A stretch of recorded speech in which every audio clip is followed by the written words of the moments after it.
Hello, strong people. Week 2, day 2, day three of off-season prep work leading into the Arnold prep. Got some news on the Arnold today. So they finally announced the 4 events for the prelims. I was pretty sure that's what it was because they're the same events as like the firefighters. So they haven't announced weights or anything. But one is a rising bar sandbag toss. I believe that's what it was. So like a max height, and everybody that passes it goes to the next height. No idea what the bag is. No idea what the starting height is. Doesn't really matter. But that's going to make some real interesting training. Because obviously I can't throw a sandbag in here. And I live in northwestern Pennsylvania. So we're going to be throwing sandbags outside. Outside in the PA winters. Unless I find a better idea. Think of a different way to do it, but maybe I'm trying to think. I'll worry about it later. The second event, I think the first event was actually a press medley. It said like press gauntlet. No idea how many implements. I think the firefighters have like 6, so I'm guessing 6. I like pressing, so that's cool with me. 6 implements is a lot, though, especially for 60 seconds. I'm anxious to see what the weights would be and the implements for that. And then the sandbag toss. Then a lever squat, bottom-up lever squat. So I don't know if they're going to have that on like a Viking press and you squat down and up on the Viking, or how that's going to work.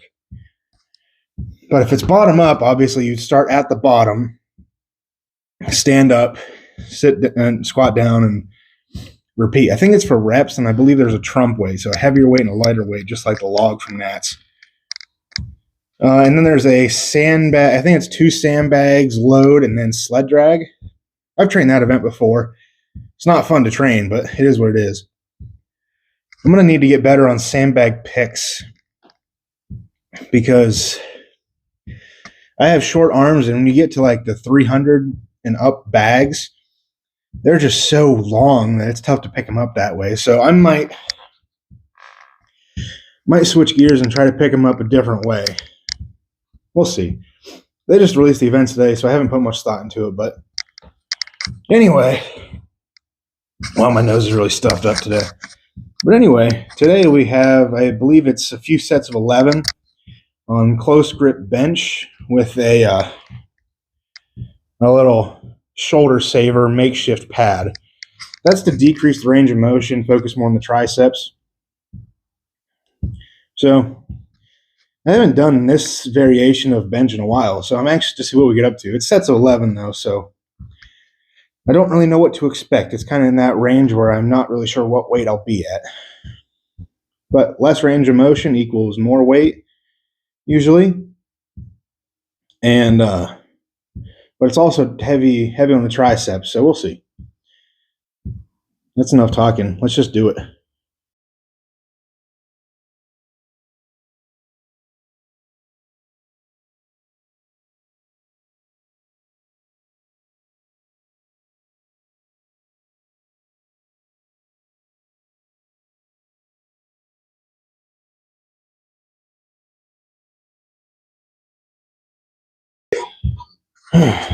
Bench press is done. Not mad about that. I wanted one more jump, but I knew it wasn't there. So we ended up with 315 for my top set. So 315 for 11. Close grip, board, press, whatever you want to call it, bench. Not much else to say. It's weird. I don't know. It's just one of those weird movements. There's because the bar saver that I have on there to shorten the range of motion is so like thin, small. It presses on your sternum in a weird way. It just feels awkward compared to like the regular bar. But it's not like it's that different. It just feels a little odd. Next, we're going into lat pushdowns, not pull downs. So I like pushdowns. I don't do them all the time. They're not programmed very often, but every now and then, if I feel like my lats are just not firing quite yet for deadlifts, I will do lat pull downs, banded, light, and then kind of hold them in the position where my arms would be, if I were to be deadlifting. So that's pretty much what I'm going to do today for these lat pull downs, push downs, and just try to make it feel like, like my lats are locked into a deadlift. I used to be really bad at these. I remember doing them like the first time in college. And I think this is a pretty common problem with them. Most people, they just end up doing like a tricep pushdown or something because they just can't get their lats to work. They don't have that mind-muscle connection yet. And I think I finally, can feel my lats, make my lats do the work. It only took, 7 years. How long I've been doing this? Oh my God, has it been 7 years? Yeah, it's about almost 7 years exactly to when I started lifting. So that's cool. Made a realization just now. All right, before I cool down too much, let's just get into some lat push downs. I don't know the rep scheme or range or whatever, but let's just do it. And I think after that, I have some dumbbell incline press and something else. I forget. We'll see. Whatever. We're going to mic up for this set. So if you don't do lat push downs, I think you should. And if you've never done a lat push down, because I don't see many people do them, honestly, pull downs are probably better, but in terms of working on, staying tight in a deadlift, tight lats, tight to the body, I think this one makes more sense in that way. So the way I like to do it is I put my hands in between the bands. I try to get about the width that I normally would to actually deadlift. So, and I deadlift pretty narrow for a bigger guy. So pretty much I stand arms straight out. Not even quite deadlift stance, shorter width's fine or whatever you normally do. And then from here, arms as straight as possible. I try to engage my lats a little bit beforehand just to feel them. So that's why that's all that is. It's just kind of getting that tension. And then you just pull with your lats. And I know that's hard to think of at first because I sucked at it too, but it takes practice the same way anything else does in the gym. And this is pretty heavy. And I like to do this as a warm-up for deadlifts a lot of the time because it teaches me to keep the bar tight right there. And it's not an easy exercise at all. But if you do it right, your lats will be on fire like mine are right now. Oh. That's how you do a lat push down.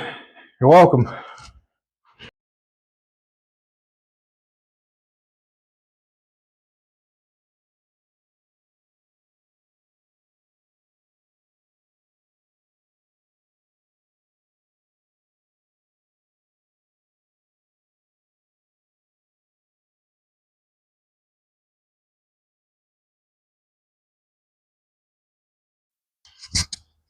So I just realized that I forgot to record an outro for that last video. So here's the outro. What did I do again?